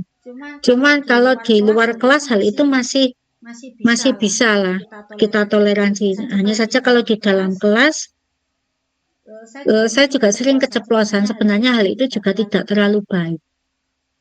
Harus tetap ada batas bahwa dia murid, saya guru. Kita berbicara dengan menggunakan bahasa, dengan menggunakan ungkapan yang sesuai dalam porsinya masing-masing. Berikutnya pemantau. Pemantau itu istilahnya mengamati ya, kita sering mengamati. Kamu sudah melanggar peraturan sekolah, kamu tahu konsekuensinya, nanti saya cek kerjakan apa yang seharusnya kamu lakukan. Jadi hanya melihat saja, melihat tanpa mengingatkan apapun. Melihat, oh kamu salah ini, sudah. Ya. Nah, yang terakhir adalah posisi sebagai manajer. Apakah kamu tahu kesalahan kamu? Ya, jadi kita bertanya dulu, kamu salah apa? Kamu tahu enggak kalau kamu ini bersalah? Tahu enggak? Kalau dia sudah merasa tahu, oh iya, saya bersalah, Bu, saya harusnya ini. Apa kira-kira pendapatmu dan bagaimana cara memperbaiki? Nah, ini yang harus kita tanyakan jika kita memposisikan diri sebagai manajer. Dari kelima posisi ini, mana kira-kira yang terbaik? Saya terus terang menyimpulkan semuanya tergantung dalam situasi apa kita menghadapinya. Belum tentu yang penghukum menurut, jangan jadi guru yang penghukum, belum tentu Bapak Ibu. Apalagi kami di dunia SMK yang seperti ini, perlu juga kita memposisikan diri sebagai penghukum ya. Apabila kesalahan yang dilakukan sudah berkali-kali dan kita sudah melakukan praktik-praktik restitusi. Mungkin yang perlu kita hindari adalah pembuat rasa bersalah. Ini pendapat saya pribadi ya, nanti kebetulan ada bapak-bapak fasilitator dan rekan-rekan yang sudah lolos guru penggerak sebelumnya bisa memperbaiki apa yang saya katakan. Penghukum masih kami perlukan untuk di SMK. Pembuat rasa bersalah tidak kami perlukan, atau sebaiknya tidak dilakukan ya. Tolong untuk tidak mengatakan saya kecewa sama kamu, tolong kasihani saya gitu ya. Kita bukan orang yang perlu dikasihani Bapak Ibu. Kita harus lebih kuat, posisi lebih kuat daripada anak-anak. Berikutnya sebagai teman perlu juga, apalagi untuk anak guru-guru dengan murid kategori remaja menuju dewasa, apalagi kelas 12 yang sudah dewasa oleh keadaan, yang kita juga perlu berposisi sebagai teman, tapi mungkin di luar jam pelajaran. Pemantau perlu juga tergantung posisi kita, dan memang yang paling utama yang perlu kita pelajari lagi adalah menjadi seorang manajer. Berikutnya Pak Nik, masih panjang ya. Nah, sekarang kita mulai lagi keyakinan kelas. Dulu sudah pernah kita buat ketika P5. Ketika P5 waktu itu P5 kearifan lokal. Kita malah membuat keyakinan kelas yang ternyata dampaknya cukup besar, Pak. Cukup besar. Kami menerima masukan, menerima umpan balik, menerima tanggapan dari siswa itu juga sangat positif, bahwa keyakinan kelas itu sesuatu yang diyakini bersama, berasal dari penyatuan pikiran. Nah, tadi sudah saya sampaikan ya, mungkin masing-masing pelajaran memiliki keyakinan kelasnya sendiri-sendiri.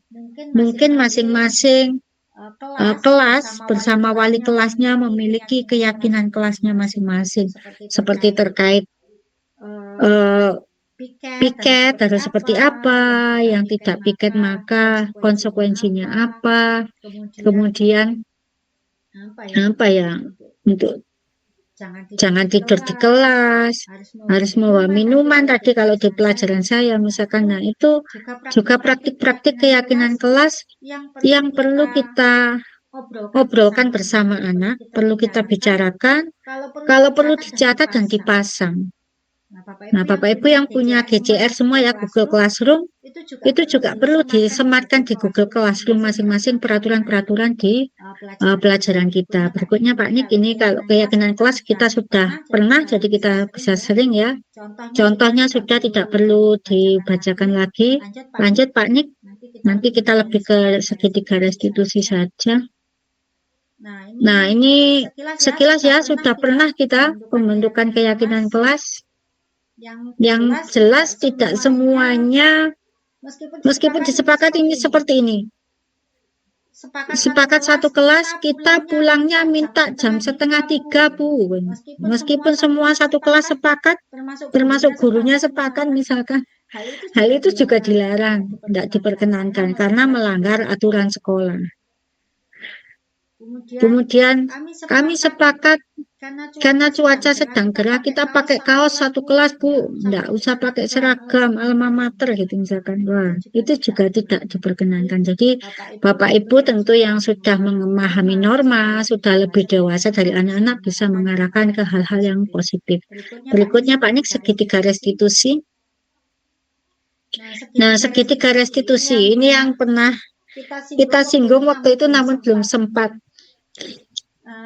Dalam menangani sebuah masalah, mungkin di sini juga ada guru-guru BK nanti minta tolong untuk diluruskan apabila segitiga saya keriting begitu ya, agar garisnya lebih lurus lagi. Karena saya juga sering slip melakukan segitiga restitusi.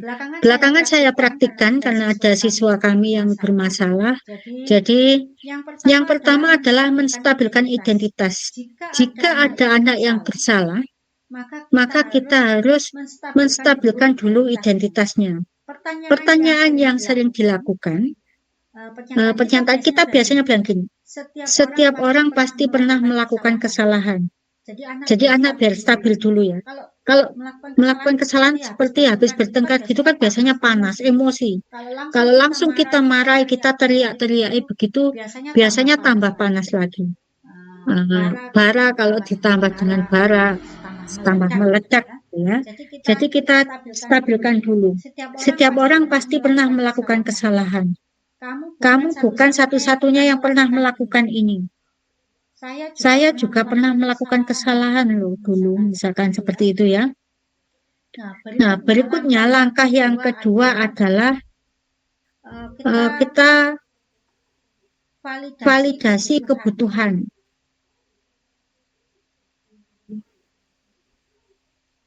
Kamu tentu punya alasan mengapa melakukan hal itu ya.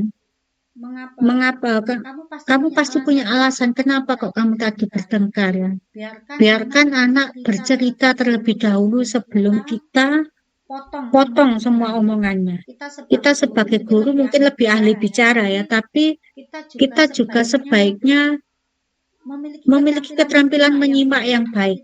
Kita dengarkan dulu sampai dia tuntas terhadap hal yang diceritakan. Tentu jika bertengkar itu nggak melibatkan satu orang, ada dua orang, ada saksinya. Maka semua pihak kita minta untuk berbicara dulu satu persatu. Semuanya agar kita bisa sebagai guru yang bijaksana kita bisa menentukan apa sebenarnya yang terjadi.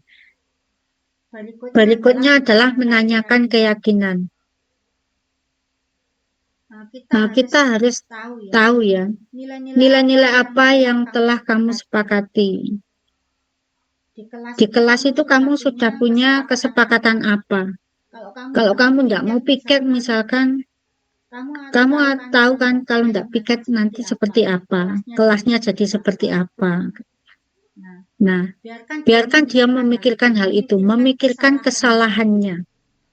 Baru kemudian ditanyakan, ke depan kamu akan seperti apa? Nah, langkah seperti ini belakangan saya coba, meski saya belum tahu efeknya sebesar apa nanti ya. Karena memang kalau kita menyiapkan karakter itu kan enggak. Kita ajarkan hari ini, besok langsung jadi enggak seperti itu ya. Mungkin 2 tahun lagi, 3 tahun lagi, atau bahkan 10 tahun lagi si anak baru akan bisa menerapkan karakter ini ke dalam benaknya masing-masing. Oleh karena itu saya mungkin bisa memahami juga misalkan kurikulum Merdeka sekarang banyak yang komplain, banyak yang apa, karena kita belum tahu efeknya. Efeknya jangka pendek, jangka menengah, jangka panjang seperti apa. Kita akan tahu nanti 5 tahun lagi atau 7 tahun lagi ya seberapa besarkah dampaknya. Namun ketika saya mempraktikkan segitiga restitusi ini dalam menangani anak ya beda-beda juga pendapatnya ya. Ada anak yang bawaan lingkungannya sudah istilahnya kasar, orang tuanya juga tidak mendukung pendidikan, tentu omongannya nggak mudah ya. Ngomongnya nggak mudah. Misalkan setiap orang pasti melakukan Orang pasti pernah melakukan kesalahan, tapi anaknya nggak respon apa-apa ya, kita juga kadang gregetan juga. Nah, nanti kita diskusikan lebih lanjut berikutnya Pak Niko. Waktunya sudah mendekati selesai. Nah, umpan baliknya nanti saja Bapak Ibu, nanti ngisi di Google Form. Kita tutup dulu Pak Niko presentasinya. Silakan Bapak Ibu, sekarang kita menuju ke sesi diskusi. Silakan mungkin ada yang mau bertanya baik di chat maupun bertanya secara langsung, kami persilakan. 2 atau 3 pertanyaan begitu, silakan. Pak Zuri mau bertanya atau tepuk tangan Pak Zuri? Silakan Bapak Ibu, mungkin ada yang bertanya atau tadi mau berdiskusi. Saya buka di chat. Belum ada yang bertanya, silakan. Ada bertanya Bapak Ibu, 2 atau 3 pertanyaan. Sebelum saya Bu Mimin, silakan Bu Mimin. Terima kasih Bu Mimin. Monggo Bu Mimin. Ya, terima kasih Bu Ip. Assalamualaikum warahmatullahi wabarakatuh. Waalaikumsalam warahmatullahi wabarakatuh. Ini materi yang sangat menarik sekali malam hari ini yang disampaikan oleh Bu Im, yaitu terkait disiplin positif seperti itu ya. Nah, ini saya ingin banyak belajar. Ini kan tidak hanya dari SMK 3 saja ya Bu Im. Seperti yang disampaikan tadi, ini berasal dari banyak sekolah, berikutnya ada dari mana saja tadi Bu Im. Ininya banyak seperti itu. Nah, begini Bu Im, ini terkait dengan siswa, pelanggaran siswa seperti yang tadi disampaikan oleh Bu Im. Selama ini di sekolah kita itu bisanya kan sementara hanya seperti itu. Mungkin di sini nanti banyak masukan sekiranya misal begini, oh ternyata siswa terlambat, itu tidak seharusnya ada Kalimantan juga Bu Mimin. Oh nggih Pak Puji. Jadi ini lebih meluas lagi. Jadi sementara kalau di SMK 3 itu yang namanya siswa terlambat kan sementara saat ini punishment-nya adalah seperti itu, seperti yang disampaikan Bu Im tadi. Ada kalanya siswa itu diminta untuk lari, untuk jalan jongkok, membersihkan kamar mandi. Itu tapi yang sering itu adalah lari atau jalan jongkok. Bahkan kalau terlambatnya itu lebih dari 5 menit, maka siswa yang bersangkutan kita minta untuk bersama orang tua kembali ke sekolah seperti itu. Bersama orang tua kembali ke sekolah itu adalah dengan harapan bahwa kita tahu, orang tua tahu bahwa ketika anaknya terlambat itu resikonya seperti ini, anak ketinggalan pelajaran dan lain sebagainya. Maka dengan mendatangkan orang tua ke sekolah, kita akan melakukan pembinaan secara langsung seperti itu. Sehingga untuk besoknya, anak-anak ini bisa dibantu untuk pengawasan dari orang tua, sehingga mereka tidak terlambat lagi. Nah, sementara Bu Im dan Bapak Ibu yang lain, ini adalah yang dianggap paling efektif. Di mana selama ini itu, ketika kita menerapkan yang lain, misalnya, waktu itu pernah juga diterapkan bahwa siswa yang terlambat diminta untuk mengaji seperti itu. Ternyata itu tidak merubah banyak. Yang namanya siswa terlambat itu masih sangat banyak di setiap harinya. Antara 30, 40, bahkan waktu itu sempat 50. Sehingga membuat Pak Niko kewalahan juga waktu itu. Nah, dengan kita menerapkan hukuman yang seperti sekarang ini, terlambat 1 menit, maka siswa lari. Berikutnya terlambat lebih dari 5 menit, maka orang tua bersama siswa langsung ke sekolah melakukan mengikuti kegiatan pembinaan dan sebagainya. Ini sementara dianggap yang paling efektif. Kalau berkaca dari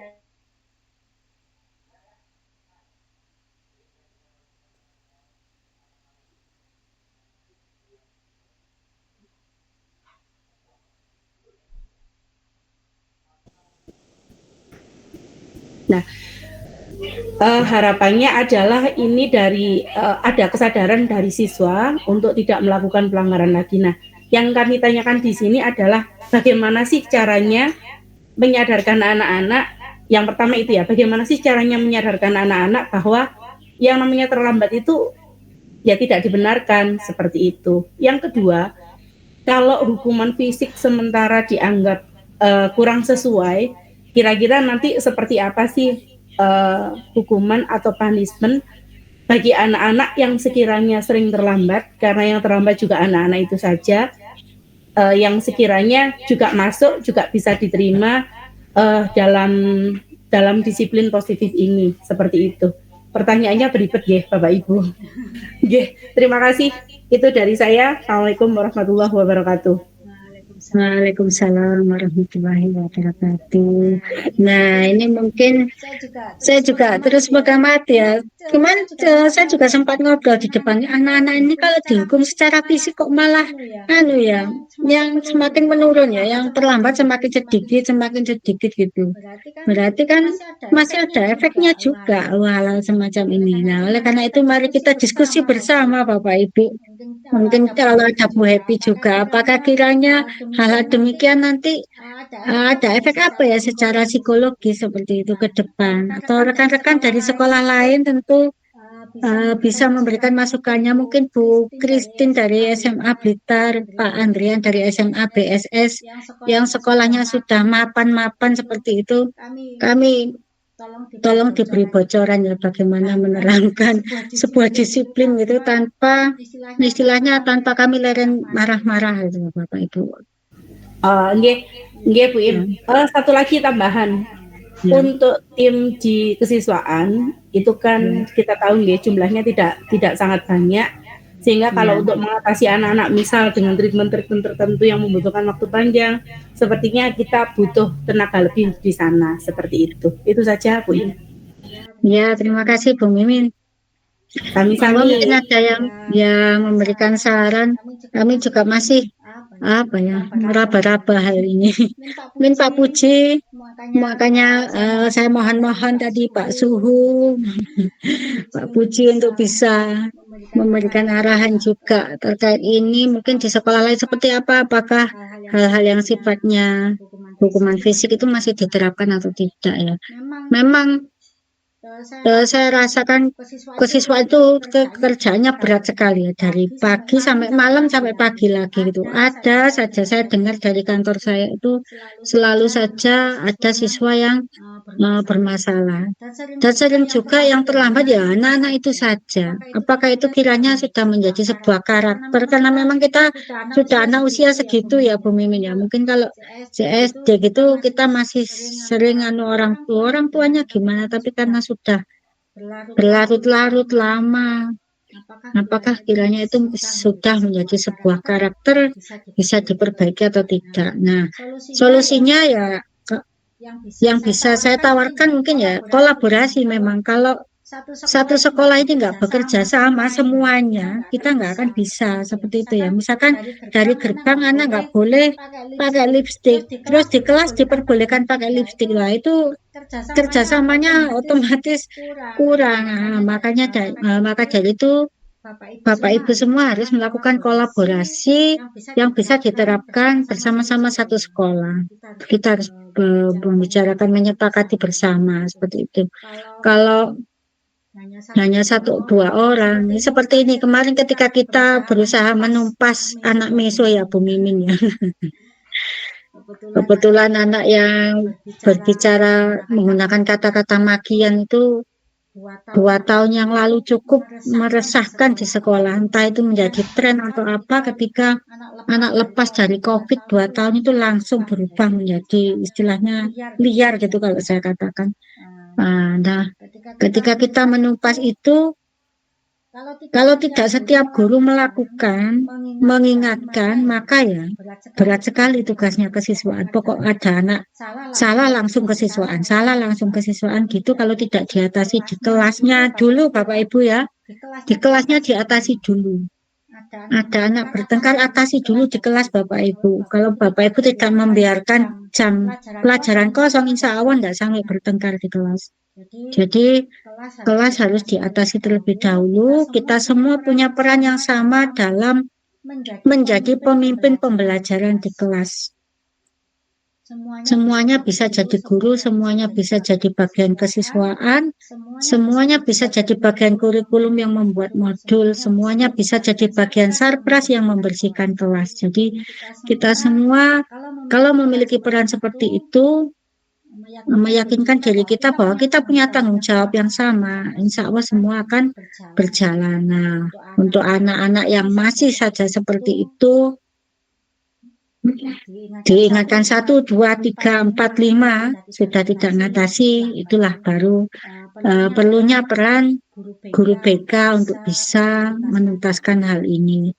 Karena memang kami juga mungkin ke depan perlu ya Bu Mimin kayak pelatihan dari BK gitu ya, cara mengatasi anak seperti apa. Mungkin kita ke depan berbagi praktik baiknya juga bisa dari guru BK yang menyampaikan. Karena kadang di kelas, oh anak kayak gini nih diapakan ya? Salah enggak ya nanti secara psikologinya merusak anak enggak ya gitu. Kadang kan kita masih kurang dalam memahami hal-hal yang demikian. Ya. Saya kira itu saja Bu Mimin. Mungkin teman-teman dari sekolah lain ada yang mau berbagi tentang pelaksanaan disiplin di sekolahnya.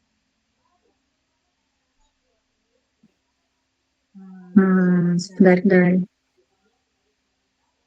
Ini saya bacakan dari Bu Citra. Bu Citra hari ini lagi senang mengetik, tidak mau berbicara Bu Citra. Alhamdulillah dengan kesepakatan kelas anak-anak bisa adaptasi dengan pembelajaran yang saya berikan, bisa lebih tertib dan disiplin positifnya sangat dapat. Sebenarnya yang sudah keyakinan kelasnya sudah dilakukan. Pelaksanaan dari Bu Rinda berikutnya pelaksanaan segitiga restitusi tadi sangat menarik. Benar-benar bisa Bapak Ibu yang sudah terbiasa mohon bisa berbagi pengalaman bagaimana mengawali ini. Baik Bu Rinda mungkin berbagi pengalaman bagaimana mengawali ya. Kita itu kalau ada anak bermasalah itu seringnya emosi dulu. Saya juga seperti itu.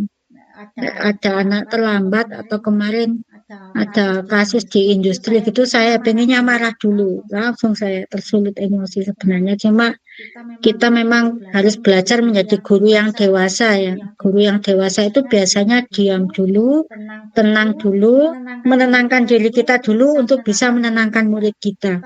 Kalau kita belum berhasil menguasai diri kita, sebaiknya jangan menangani siswa terlebih dahulu. Itu yang perlu saya garis bawahi ya. Kita harus bisa menguasai diri dulu, baru kita bisa menenangkan siswa.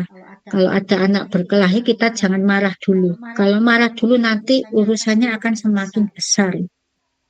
Jadi kita biarkan anak-anak bercerita terlebih dahulu, baru kemudian bisa kita marahi ya. Setelah diceritani, tahu salahnya di mana, nah itu barulah kita urusi berikutnya.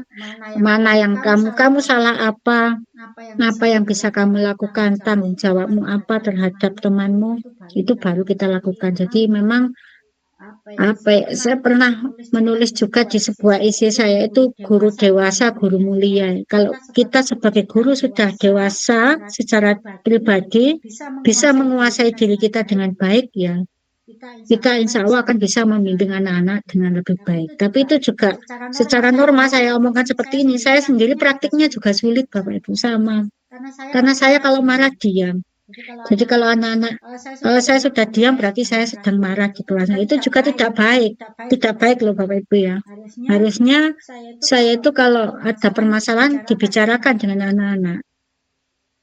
Jadi marah-marah yang terlalu besar juga tidak baik, diam juga tidak baik. Nah, saya biasanya milih opsi diam dan itu juga tidak baik ternyata. Jadi kita harus sama-sama berbicara di kelas. Apa yang tidak nyaman dibicarakan. Kira seperti itu. Sebentar saya sharekan link presensi Pak Puji mungkin bisa. Oh, Bu Khairun Nisa beliau. Oh, Bu Khairun Nisa mendapatkan mandat dari Pak Puji untuk menyampaikan bagaimana tentang praktik budaya positif di sekolah Ibu. Bu Khairunisa, apakah bisa bergabung dengan kami? Saya kira beliau masih ini ya Pak, masih ada kesibukan. Bu Anas yang sudah mengangkat tangan, monggo silakan.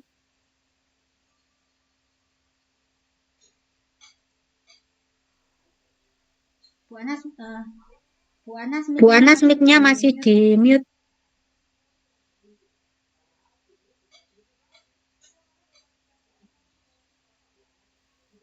Masih mute Bu Anas. Ya, sudah ya? Sudah. Yes. Assalamualaikum. Selamat malam Bapak Ibu semuanya. Waalaikumsalam. Menarik sekali mengenai disiplin positif ya. Menurut saya pribadi disiplin positif yang kalau memang secara teori kan kita tidak bisa atau tidak diperkenankan untuk memberikan hukuman fisik. Tetapi bagi saya karakter anak itu memang berbeda-beda, jadi tetap masih ada diperlukan hukuman fisik bagi anak-anak, khususnya memang seperti yang kita rasakan di SMK ya. Kalau kita hanya ngomong aja kok kayaknya ada beberapa anak itu yang nggak mempan kalau dengan omongan aja. Jadi hubungan fisik sekali-sekali memang dibutuhkan, hanya yang perlu kita ingat adalah jangan sampai hubungan fisik itu yang membahayakan. Ya itu aja yang memang harus bisa kita terapkan. Mengapa di tempat kita masih belum bisa hanya dengan kelembutan, hanya dengan secara lisan? Karena memang karakter anak kita, satu karakter anak kita. Yang kedua, saya pernah studi banding.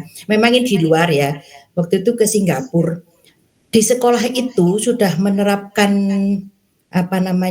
disiplin positif bagi anak yang datang terlambat. Mereka ditempatkan di satu ruang tersendiri.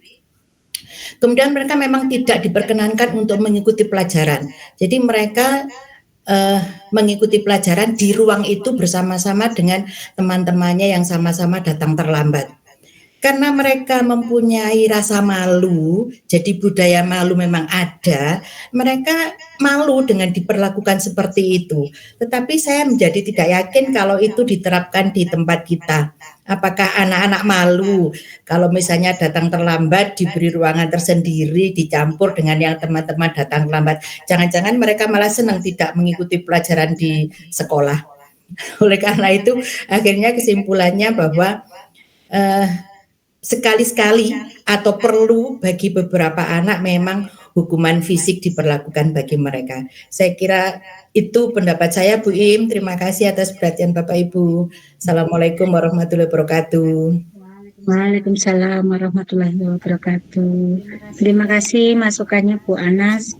Memang kalau saya rasa ya saya setuju dengan pendapat Bu Anas karena memang latarnya berbeda-beda semua, latar belakang keluarganya juga, pola-pola asuhnya di rumah juga berbeda-beda. Oleh karena itu kita memang tidak bisa kita menerapkan satu ini harus sama semuanya, tidak bisa seperti itu.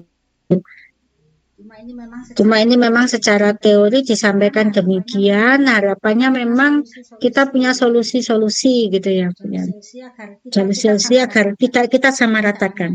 Ada anak yang secara fisik malah lebih mempan, ada juga yang perlu halus, jadi nggak semuanya sama seperti itu. Memang tujuannya semua kan sama ya, kita memperbaiki karakter anak, menyiapkan masa depannya, tujuannya sama. Saya yakin Bapak Ibu guru melakukan apapun itu asalkan tidak kekerasan fisik yang berbahaya, yang masih di ranah kesehatan ya, misalkan lari itu kan sehat, membersihkan lapangan juga baik karena lingkungan kita juga jadi bersih, asalkan masih di ranah itu masih bisa ditoleransi dan memang menyiapkan masa depan mereka juga. Silakan Bapak Ibu, mungkin ada lagi. Pak Puji mungkin mau menyampaikan penguatan. Sabun Pak Puji. Oke, penguatan apa ya? Oke, terima kasih Bapak Ibu. Oke, Bapak Ibu sekalian saya hormati. Di dalam kerangka disiplin positif, kita ada banyak hal ya. Nah, ada 5 posisi kontrol. Memang diharapkan kita itu bisa menjadi yang terbaik gitu kan. Tetapi disampaikan Bu Anas tadi bahwasanya tidak semua bisa diperlakukan seperti itu. Jadi ada orang-orang tertentu yang memang harus mendapatkan perlakuan khusus. Setelah mendapatkan perlakuan khusus tersebut, diharapkan baru masuk ke dalam segitiga restitusinya. Gitu.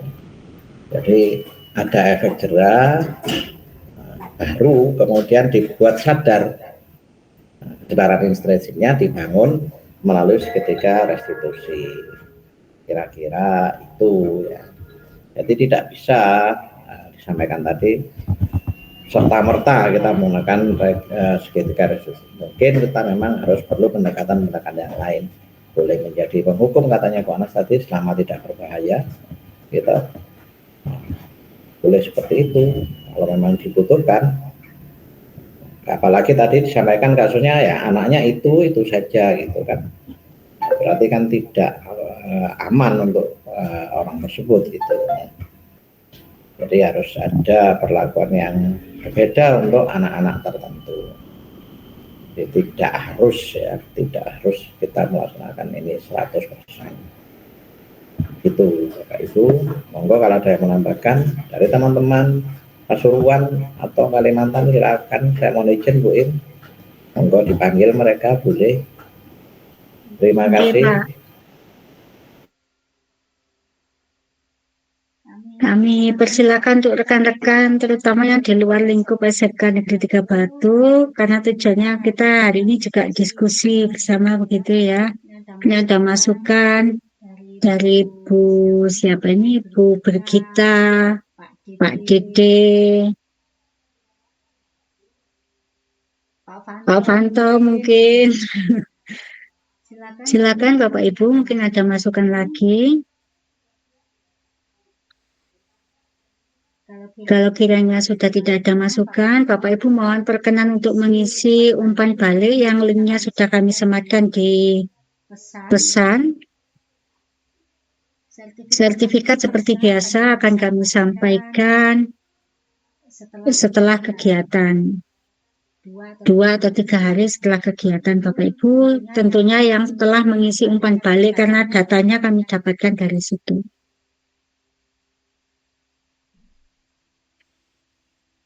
Saya kira cukup sekian ya Bapak Ibu, umpan baliknya mohon segera diisi. Mungkin akan saya bacakan. Sudah. Alhamdulillah. Saya lihat dulu umpan baliknya apakah sudah bisa masuk.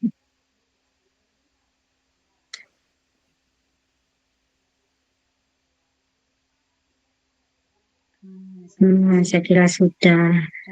Baik Bapak Ibu, demikian acara yang berbagi praktik baik bertema budaya positif pada malam hari ini. Silakan bersiap-siap untuk menghadapi hari esok. Ingat esok hari Senin ya Bapak Ibu, meskipun Sabtu masuk, Minggu masuk. Besok hari apa ya Bu Mimin? Besok Sabtu Bu, hari ini Jumat. Ya, kita belum merasakan hari Sabtu ya. Baik Bapak Ibu, sekali lagi terima kasih dan mohon maaf apabila ada kesalahan apa-apa yang saya sampaikan. Kalau masih ada yang perlu kita diskusikan dengan saya di sekolah, semoga kita dalam kondisi yang sehat, dalam semangat yang sama, setiap hari adalah Senin pagi. Saya akhiri, Assalamualaikum warahmatullahi wabarakatuh. Waalaikumsalam warahmatullahi wabarakatuh. Waalaikumsalam warahmatullahi wabarakatuh. Bapak Ibu, terima kasih semuanya. Mas Andrean, terima kasih. Ini sama Pak Tep dan Abasan.